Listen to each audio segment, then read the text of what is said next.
दीदी ज्ञान की गहराई है, पर फिर भी कभी कभी निश्चय में संशय आ जाता है, कोई ना कोई। और संशय आने का कारण भी यही रहता है दीदी, जो मुझे लगता है कि जब परिस्थिति हमारे अनुकूल नहीं होती है, हमसे विपरीत दिशा में चल जाती है, तो हमें लगता है कि ये क्या हो गया।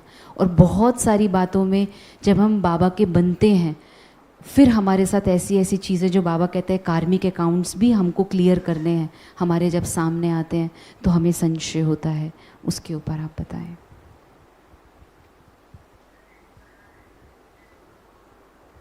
ओम शांति।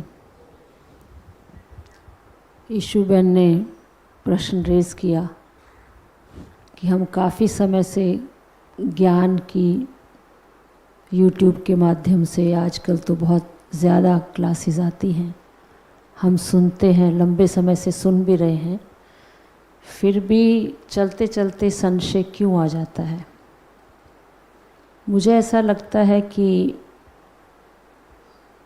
निश्चय अगर सुनाने वाले पर है कि ये ज्ञान किसका है, कौन पढ़ा रहा है, किसी इंसान का है या जो सुप्रीम पावर है, अल्टीमेट अथॉरिटी, सर्वशक्तिवान, उसका ज्ञान है, तो फिर ज्ञान में संशय आने की बात खत्म हो जाती है।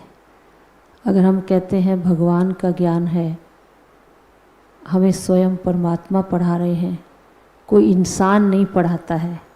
बाबा ने कई बार कहा कि वो लोग शास्त्रों की अथॉरिटी से बात करते हैं और आप ऑल माइटी की अथॉरिटी से बात करते हैं।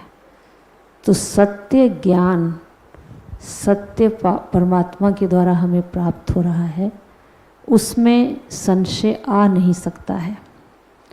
अगर आता है तो इसका मतलब यही निश्चय नहीं है कि पढ़ाने वाला कौन है।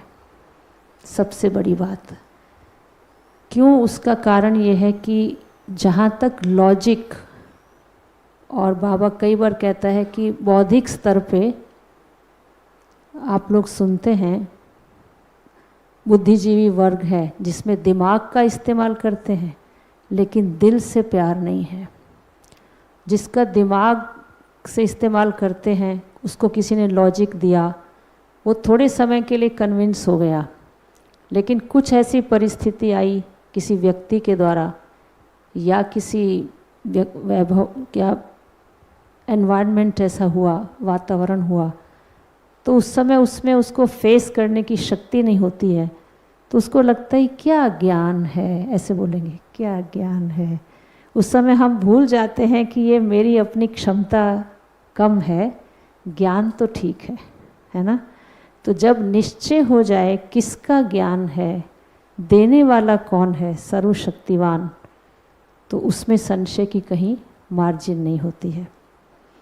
और जहाँ तक ये सत्य परमात्मा का ज्ञान है, मेरे से किसी ने पूछा कि कैसे पता चले, क्योंकि गॉड जो है, गॉड इज़ परफेक्ट, इंसान परफेक्ट नहीं है।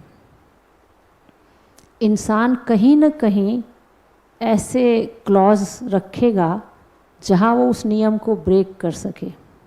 दुनिया में भी जब वो विधि विधान बनाते हैं, कुछ क्लॉजेज ऐसे रख देते हैं जहाँ वो बीच में अपनी मर्ज़ी से उसका उल्लंघन कर सकते हैं, उस क्लॉज का हवाला देते। लेकिन जहाँ परमात्मा के ज्ञान की बात है, इसमें कोई इफ्स एंड बट्स नहीं है, क्लॉज नहीं है, जो है जैसा है वो वही रहेगा, शाश्वत ज्ञान है। और परमात्मा का ज्ञान है जो मुझे निश्चय हुआ, परफेक्ट नॉलेज है, तो परफेक्ट परमात्मा परफेक्ट ज्ञान ही सुनाएगा।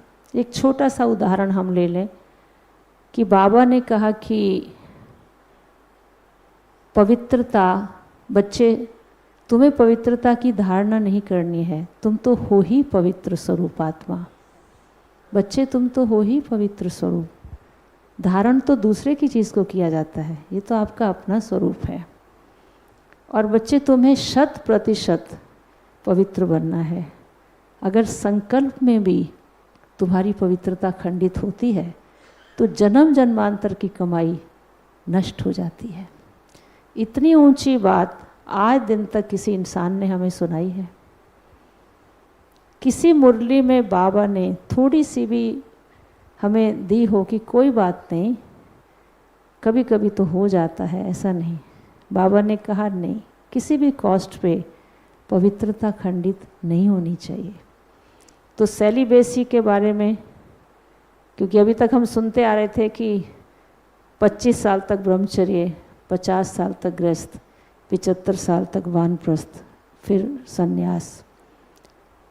फिर कहते 25 साल तक सेलिबेसी हो तो अच्छा है, 50 साल तक रहे तो अति उत्तम है, सारी ही उम्र रहे, 50 साल तक रहे तो उत्तम है, सारी उम्र रहे तो अति उत्तम है।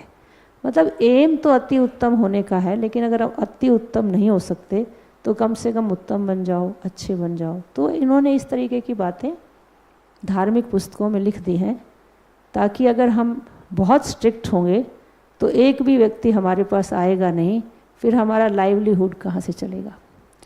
लेकिन बाबा कहता है बच्चे, तुमने किसी के कहने से अपने ज्ञान की बातों में कॉम्प्रोमाइज़ नहीं करना है। आज तो लाखों बाबा की फॉलोइंग है, बाबा के इतने लाखों बच्चे हैं। एक समय था जब ब्रह्म बाबा अकेले इस आंदोलन को लेकर आगे बढ़े थे। उस समय भी बाबा ने कहा कि लिख कर के आओ कि मैं इस व्रत का पालन करूँगा, तब भगवान के सामने आप आ सकते हैं। तो ये क्या सत्य परमात्मा का ज्ञान नहीं है? बताएं, परफेक्ट नॉलेज। दूसरी बात, अन्न की शुद्धि की देख लो, है अभी तक तो किसी जगह हमने तो नहीं देखा कि अन्न शुद्धि का इतना डिसिप्लिन हो। और यहाँ तो बाबा ने बाहर का भोजन भी बच्चे स्वीकार नहीं करना है। बच्चे बाबा की याद में शुद्ध संकल्पों से भगवान को भोग लगाकर और एक एक संकल्प से बाबा को याद करके स्वीकार करना है ना। प्यार लहसुन तो दूर की बात रही, आप ऐसे व्यक्ति के हाथ का नहीं खा सकते जो डिसिप्लिन को फॉलो नहीं करते हैं। अब ये बातें किसी भी जगह पर नहीं है सिवाय ब्रह्मा कुमारी के। तो ये जो डिसिप्लिन है, और चाहे सेलिबेसी है, अन्न की शुद्धि है, हमारी रोज़ की, अब आप देखिए सत्संग में हज़ारों लाखों गुरु भी हैं, धार्मिक लीडर्स हैं, उनके भी प्रोग्राम होते हैं। वो यानी कि कोई पर्टिकुलर डे पर साल में इकट्ठे होते हैं और काफ़ी रश होता है, पहुंच जाते हैं, चलो आप चल रहे हैं आप भी चलें, सब एक दूसरे को देख के पहुंच जाते। पर यहाँ क्या है, यहाँ साल में 365 दिन सवेरे सही टाइम पे, एक्यूरेट टाइम पे आपको रेगुलर भगवान की मुरली का श्रवण करना है। इस प्रकार का डिसिप्लिन, बताइए, ये भगवान का ज्ञान नहीं है तो किसका ज्ञान है? फिर जिसको लोग नामुमकिन कहते थे, इट इज़ क्वाइट इम्पॉसिबल, गृहस्थ में रहकर पवित्रता संभव नहीं है, बाबा ने कहा बच्चे ये संभव है और करके दिखाया है। इसके अलावा कोई दूसरा मिसाल है हो तो बता दो। और फिर बाबा ने कहा बच्चे पवित्रता भी तुम्हारी, उन्होंने अपनी एक, जैसे महात्मा गांधी थे, कुछ सर्टेन एज के बाद उन्होंने कस्तूरबा को माँ की दृष्टि से देखा। इस प्रकार से उनकी माँ बच्चे का जैसे पवित्र रिश्ता होता है। और बाबा ने कहा बच्चे तुम तो आत्मा हो, दैहिक भान का तो कहीं नाम नहीं। ये जो हमारी सबकॉन्शियस की मेमोरी में उन्होंने डाल दिया है, वो लास्ट श्वास तक भी वही रहेगा। तो उन्होंने हमें हमारे वास्तविक स्वरूप की स्मृति दिलाई, ये केवल भगवान का ही ज्ञान है। तो नहीं तो आप सोचो, आज एक कन्या है, लास्ट की बात करती हूँ, किसी की बच्ची जवान होती है तो कहते हैं बहन जी हम तो घर नहीं छोड़ सकते, हमारी बेटी जवान है, हम घर से बाहर नहीं जाते हैं। जो अच्छे फैमिलीज़ वाले हैं, सबके लिए नहीं हम कह रहे, लेकिन यहाँ जो हमारे पास कन्याएं हैं, 40-50 हज़ार टीचर्स हैं, सब तो डॉटर्स हैं, सब तो कुमारियाँ हैं। उन्हों की पेरेंट्स ने ऐसे समर्पित कर दिया जैसे हमने उनको सेटल कर दिया, बिल्कुल निश्चिंत हो गए, और लाखों लोगों को लीडर्स बन के, जगत माँ बन के सस्टेनेंस दे रही हैं। ये कोई कम बात है क्या? तो ये ज़रूर अनकॉमन बातें हैं जो केवल भगवान ही कर सकता है, ये किसी इंसान की ताकत नहीं है। जब ये निश्चय हो जाता है भगवान का ज्ञान है तो संशय का कहीं मार्जिन नहीं है, कहीं मार्जिन नहीं है।